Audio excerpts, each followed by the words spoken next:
Hi and welcome to the training video for Kid City volunteers. My name is KIDCITY. I'm the interim Kid City director here at Westwood Church. And my name is Jay Morozic. I am the interim assistant Kid City director. And a lot of people view interim as meaning in the meantime. But Katie and I view the word interim as meaning right now. And right now is a fantastic time to be involved in Kid City. As volunteers, we cannot tell you how appreciative we are to have you and how wonderful you are and how much you really make Kid City what it is. This video is designed for those volunteers that were unable to make our larger training session that was held a week ago. In this video, we are going to outline the same things we covered there, just in a condensed size. So you'll hear all of our policies and procedures, some key things about each classroom. We'll learn about the lesson plan and the activities that the kids do in each day, and we'll answer some frequently asked questions. So if you have any follow-up questions at all, please feel free to contact Jay or myself or Kate or Paul. All of us are here to help you. We hope you enjoy this video. If you have any questions, call us. Thank you. Now in downtown, our curriculum is known as First Look, and it's designed to give kids ages 1 to 5 their first look at some Bible stories that we all have come to know and love. Now the way this lesson plans are set up is they have large group work, small group work, and then activity work as well. The large group is where the students hear the Bible story firsthand and see some of it acted out to really engage them. The small group is more of a talk time to kind of talk about the Bible story, what they learned, and what they may already know about the Bible. And then the activities are designed to drive home the lesson outlined in the Bible story. Now when you get your lesson plans, which will be emailed to you every Monday, the week of your volunteering, the activities will be outlined in the lesson plan. Now all the provided supplies will be here in the classroom on the countertop. Most of them will be labeled to let you know exactly what activities they are for. Now each week there are about 3 to 4 really neat activities planned. If you do not feel that you have the time to fit all activities in, please do not rush through them. If you find that the children are really responding well to 1 or 2 activities, just spend your time focusing on them rather than rush through to fit them all in.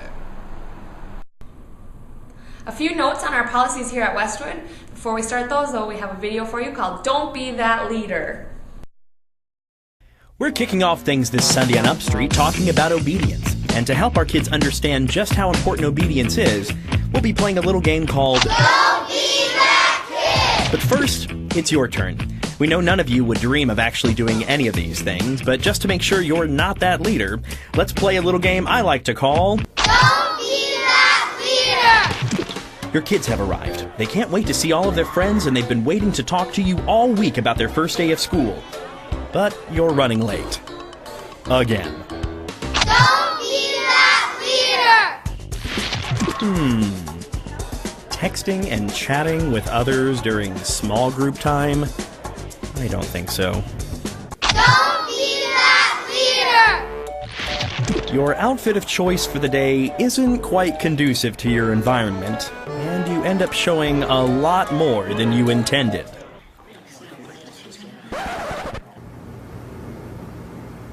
Don't be that leader! We know you're hungry and have to be here early.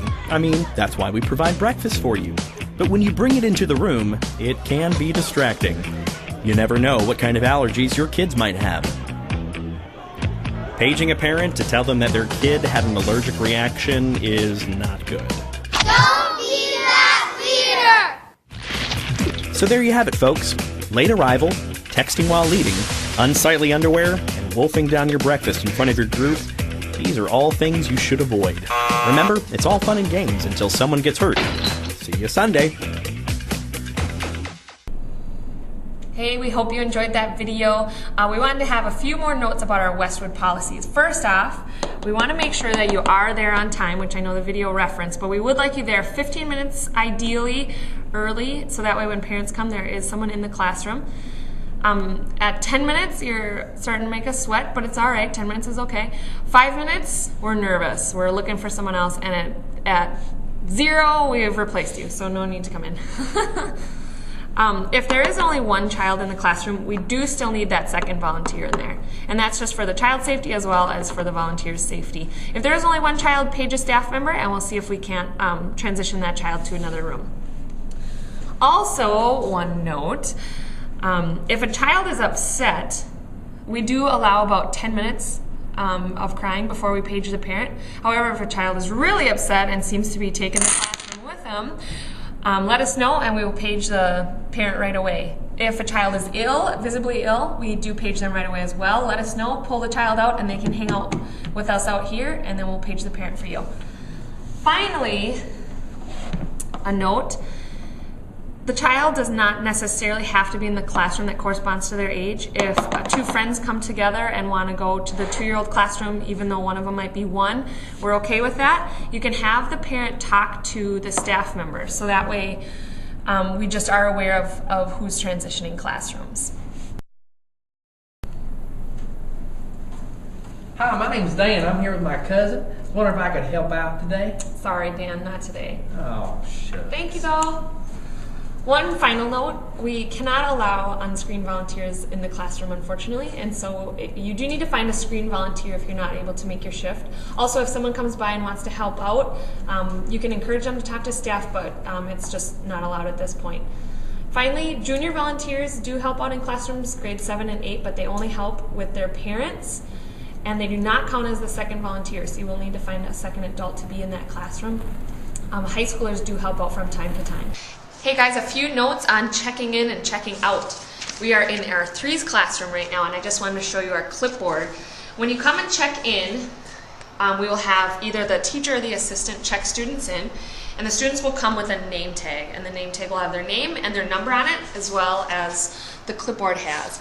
And then if comes in, you check her in under the date, and then when you check out, you'll just check that box. It's very easy. When the parent comes to pick up the child, it's very important to make sure that the parent has a sticker that matches the number of the student. And so you'll be checking the numbers on both the name tags of the kid and the name tags of the parent to make sure that they match. If a parent doesn't have a name tag, please remind them that they do need one in order to check up their students.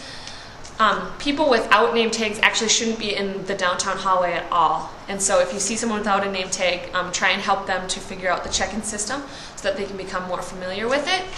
But that is our check-in system for downtown.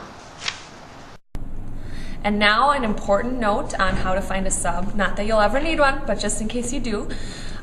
We will be handing out a list of the names and numbers of all the people that work in Kid City. And so the best option for you is to switch with somebody on a different Sunday so that you could take their Sunday and that they could take yours. Now we understand that last minute things come up and you may be sick or your kids might be sick, and so you won't be able to make it in. We totally understand, and we certainly don't want you to come in if you are feeling ill. But if you are able to switch, that would really help us out. If not, or you don't feel comfortable calling them, or you just would like our help, Jay and I are totally comfortable helping you to find a sub. If it's last minute, by all means, it still works. Please just let us know so that way we can prepare the next morning. If you would like to get a hold of me or Jay, the best number to reach us at is our number here at the office, which is 320-230-6700, and just to leave us a message or to ask for us and see if we're in. Now, if for some reason we are short on a Sunday, especially in our downtown area, we will be sending out a page to our auditorium. And this is the machine that we use in order to page if a child is crying and we page the parents. This is what we use. We also use this though in case we're short. We haven't had to use it yet, so we're hoping we never will, but just in case we want to fill you in a little bit on it. If you ever see the number 49 and we send it out, and you see that up in the auditorium, it means that we are short. And so we would really appreciate your help to come back and to see what you can do to help us out. A lot of times it'll just be filling in one of our downtown classrooms, especially infants, 1s or 2s, are generally where we would probably need the most help. And so if you see this number and you are able and you are willing to come help us out, we would really, really appreciate it. Something new to Kid City this year is the volunteer feedback form. At the end of your volunteer day, we ask that you take a moment and fill out a volunteer feedback form. The forms are located near the door, directly adjacent to the sign in and sign out clipboard. Once your classroom is empty, please take a minute and let us know how the day went. Do you have ideas that might improve the classroom next week? Were there not enough supplies for the recommended activities? Was today's lesson plan clearly written and easy to administer? As volunteers, you see firsthand how Kid City runs day in and day out. And so we value your opinions above all else. If you have a concern about something you saw or experienced, please feel free to contact Jay or Katie directly, or Kate Osted or Overseer Paul Johnson. Thank you. So here at Kid City, we hope you learned some valuable things from this video. We wanted to end on one note, and that is pretend that this cup is you, and we will talk a little bit more about that. So come on over and I'll show you. Now imagine that you come on a Sunday and you are filled and you are ready to teach the children all that you know. And so you pour into the lives of the kids all that you can. And so they leave and they are just really blessed by what you have to say. And so then they come back next Sunday, all eager again. But this Sunday, you just don't have anything to offer them. And so, you kind of give what you can, but there's just not a lot left. So the idea is that you are constantly being filled by God as well. That you are living a life of prayer, that you are filling yourself with God's Word as well. So that every Sunday when you come back, you have more than enough to fill to these kids out of the overflow of your own heart. And so that you're just continually being fed, and that the kids can therefore go and feed as well. Our goal really is that you're prepared as well, so that you don't feel burned out, that you don't come and feel just, oh, I really have to work again this Sunday. We want this experience to be a blessing to you as well. And so I hope that you take the time. I hope that you are blessed by this ministry as much as you're blessing everybody else. And thank you again for volunteering. We definitely couldn't do it without you.